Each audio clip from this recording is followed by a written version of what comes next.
அனைவருக்கும் வணக்கம்.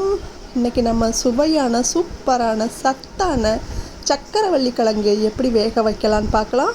கூடவே பலா விதையும் எப்படி வேக வைக்கலான்னு பார்க்கலாம். அதுக்கு முதல்ல சக்கரவள்ளி கிழங்கு நல்லா மண் இல்லாமல் கழுவிக்கோங்க.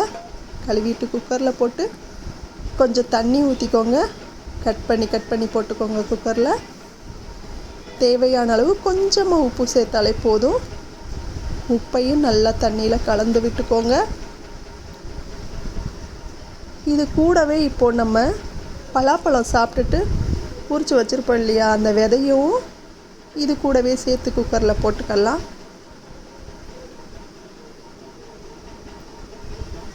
பலா விதையுமே ரொம்ப நல்லது, ரொம்ப சூப்பராகவும் இருக்கும் சாப்பிட்றதுக்கு. கிராம பக்கங்கள்லாம் இது சாப்பிடுவாங்க. இப்போ குக்கரை நல்லா மூடிக்கோங்க.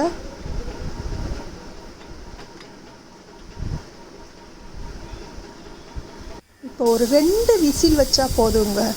2 விசில் வச்சா போதும். பாருங்கள், இப்போ ஆற விட்டு உரித்து பார்ப்போம். 2 விசில்லே நல்லா வெந்திருக்கும் சக்கரவள்ளி கிழங்கு. தோலை உரிச்சா இப்படி லைட்டாக உரியணும். நிறையா விசில் வச்சு மசிச்சிடக்கூடாது. நம்ம அப்படி கிழங்கு நசுங்கிற அளவுக்கு வேக வச்சிடக்கூடாது. இப்படி தோலை மட்டும் உரிக்கிற அளவுக்கு பார்த்துக்கு 2 விசில் இருந்தால் போதும்.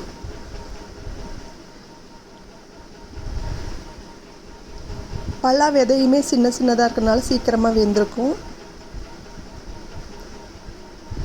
பாருங்கள், தொட்டு பார்த்தா நசுங்கும். பட் ரொம்ப மசிஞ்சு போகிற அளவுக்கு நசுங்காது. இப்படி இருந்தால் தான் நல்லா சாப்பிட டேஸ்ட்டாக இருக்கும்.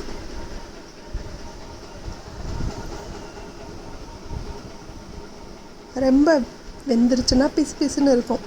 பிக்கிறக்கே சாப்பிட்றக்கே ஒரு மாதிரி இருக்கும். ஸோ இந்த பதத்துக்கு வேக வச்சா போதும்.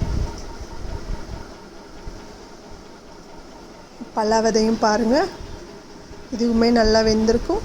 இது தோல் உரித்து எடுக்கணும். உரித்து எடுத்துகிட்டு சாப்பிட்டா நல்லாயிருக்கும். பாருங்கள் அப்படி பலன்னு இருக்குன்னு.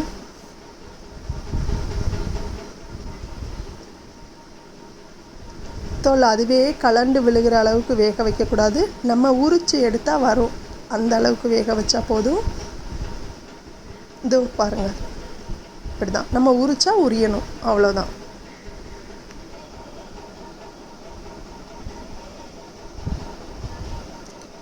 சூப்பரான சுவையான சக்கரவள்ளி கிழங்கு, குழந்தைங்களுக்கு ரொம்பவே பிடிச்ச சக்கரவள்ளி கிழங்கு ரெடி ஆயிடுச்சு. பலா விதையும் ரெடி ஆயிடுச்சு. சாப்பிட்டு பாருங்கள், செஞ்சு பாருங்கள். நன்றி, வணக்கம். நான் செல்வஜோதி பிரியா.